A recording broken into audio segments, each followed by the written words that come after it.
I am Tshegofatso Mathe and I am the CEO and founder of Mrs. Soweto. So you are the founder and CEO of Mrs. Soweto. How is that and what inspired you to start that initiative? What inspired me to start that initiative is because I myself come from Soweto, and being a mother and being a wife, I realized that sometimes you get so caught up in taking care of the family that you sometimes forget about your own dreams. And having grown up in Soweto and still affiliated with Soweto because the family is still here, I looked around and I realized, but there are so many pageants out there that accommodate Mrs. Why do we not have something for women who come from the largest township in the southern hemisphere? That inspired me to start exploring doing the Mrs. Soweto Empowerment Program. So why is it Mrs. Soweto? We are normally used Soweto. We normally used to Miss Soweto and not Mrs. Why is this specifically Mrs. Soweto? And what you actually to pose this question. So do you have to be married to be a participant? Okay, so it's called Mrs. because this is for the matured women, right? So this is for your ages between 25 and 55. You need to be married or widowed or divorced. And why I say married or widowed or divorced, that's because you would have been a Mrs. still in order for you, to then become either a widow or a divorced. So it's for women who have been in the marriage journey. But you are doing a lot of things. I saw you today running around and I'm saying this woman, she's so petite, but she's doing great things. And I hope you know that's the way to appreciate it. Thank you so much. So having started this initiative, I also noticed that you started female empowerment program. Tell me, why did you start that one? What was the inspiration for starting that? Okay, so the Mrs. Soweto Empowerment Program, that's what it's called in full, right? Yes. So we cannot call it a pageant because what we are trying to do is we are trying to empower the women. So it's beyond the pageant. It's more than that. The pageant part is just like the cherry on top, I think the pageant is more on the last day, the finale. But before that, it's about taking them on a journey of personal development, giving them workshops where they are going to be coached and mentored on personal development, on their wellness, on their spiritual well-being, entrepreneurial for those that are in business, and just holistically as an individual. And then of course on the grooming and etiquette side of it, public speaking, how to walk, how to pose, because the idea is to make sure that each and every single one of them have a fair chance at winning. Because we say you come as you are and we will help you to become the best version of yourself. So you strongly believe that women do need this? I strongly believe they do, and I really believe a lot of them do have a lot of these. They somehow end up not using them, or somehow they forget, because as women we are caregivers. So we are ordinarily thinking about the children, you are thinking about the husband, you are thinking about the family, you are thinking about everybody except yourself. You put yourself last. So through this program it will help to enhance what they already have, or to awaken what they already had but was dormant for whatever reason that may be. What I love with the program is that it's actually inclusive. I saw your ad on Facebook, so that it doesn't matter whether you are a full-figured woman or a tall woman. Why did you think this is important to include everyone? I felt it is important because I myself am a very petite woman. I'm very old by age number, but when you look at my physique, some people think I'm 25.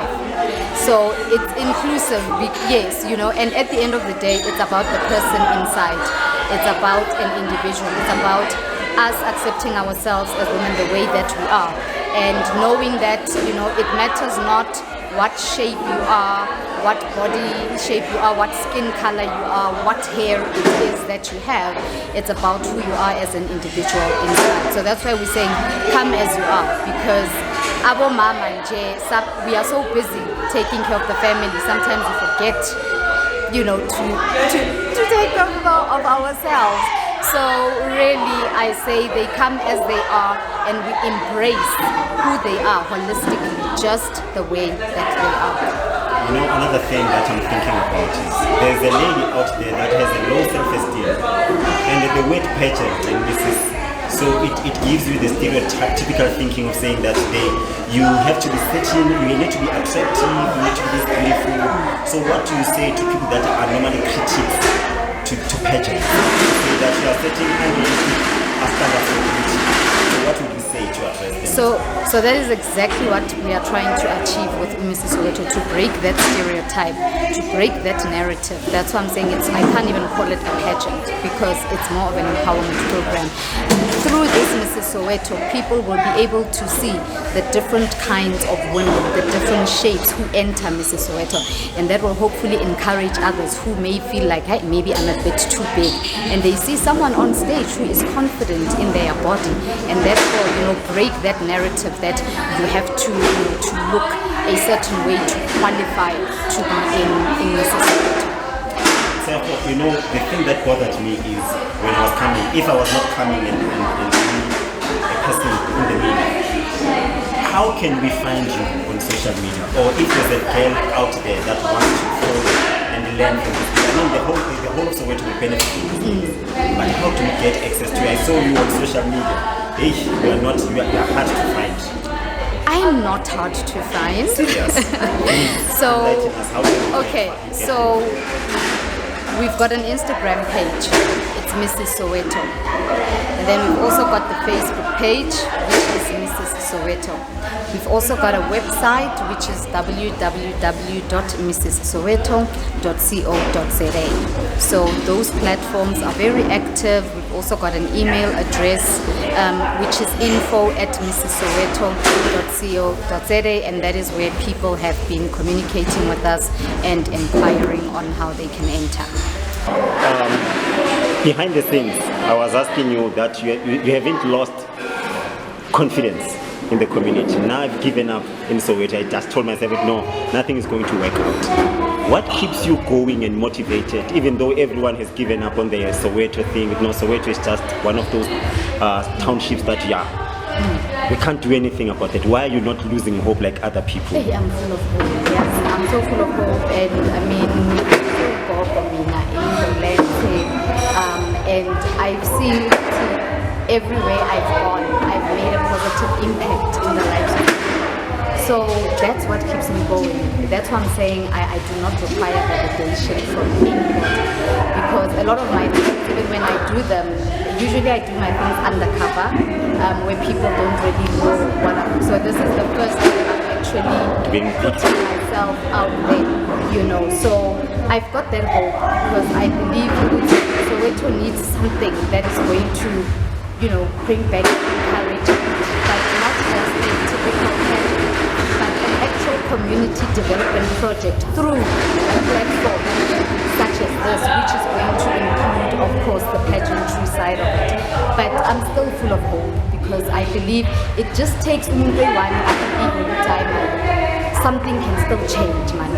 Let's try, and it will become a ripple effect. And mawenza kanjalo uzomotivate the next one. Nalona abona ukuthi hayi malokuthi leya uchintshwe yini, then it becomes a ripple effect. Then one at a time, one by one, and then it just I'm just wondering, why are you not a politician? I think the whole community, even the whole of South Africa, will benefit for someone that still loves the society the way you do. You have that passion, you inspire me. In fact, like I was telling you, which I was giving up on the Soweto and the community thing, but you are giving me another thing. So with the Mrs. Soweto, what's the impact that you want people to, a long-lasting effect that this thing would have on their lives? That even if this thing has passed, but there's that thing that will always ring at the back of their minds. So what I want, I think one of the biggest ones for me is with the youth, ngifuna abantwana bathi mababona umama kaSibanibani bekangenele uMssoweto. Umama kaSibanibani umama kaSibanibani. Angithi umama bazombiza mama ka. So umama ka wenze this thing, and through this thing bazombona in the community ukuthi umama kaSibanibani ube nomehluko. And on top of that, community and when we look back, lento is a because the aim is after she is crowned, it becomes an ongoing thing. So the biggest thing in an ongoing community development impact that is happening in the communities. I'm a community project that's what I want, because then it's about people vegetable garden esikolweni nayo isasebenza apho mama sebakhona ukuthi bathengise. Okay, sesiyayibona iyayenza le, asenzeni another drive. So I'm still hopeful, and I believe abo mama baseSoweto badinga nje something, you know, ezobavusa ukuthi mama uza unjalo whether uyathengisa ekhoneni or amakhekhe noma uvela kuphi. Let's just work together and develop the community. Umama, if mama uyasukuma, umphakathi uzosukuma. Yeah. I love your initiative. So if someone wants to be part of this as a participant or as a donor, I just want to be a part as well, but I'm a man. Yes. I want you to speak to that person that says, okay, this is a Mrs. type of a thing. It's not for men, but I want to be a part of it. I want you to speak to such a person right now. So it takes a village to raise a child, and Mrs. Soweto is requiring a village to help to raise it. No man is an island, and what I'm saying is we are looking for partners to come on board who can collaborate, whether you're male, whether you're female. If you have got a passion of making a difference in the community of Soweto, whether in the form of monetary, whether in the form of providing services, whether in the form of providing products, we would like to work with them, because at the end it is for the benefit of the community. We are just using a vessel, Mr. Soweto, to be able to impact those communities. So this is a platform that I really would like the community at large, businesses in the community, service providers in the communities, you know, churches, organizations. I'd like us to all work together so that we can just make that difference by the Soweto. Thank you. Your socials again, I know you said it before. But so we are on Instagram, and it is Mrs. Soweto on Instagram, and then we have a Facebook page as well, which is Mrs. Soweto, and then we've got a website which is www.mrssoweto.co.za. thank you. Thank you so much. Yeah.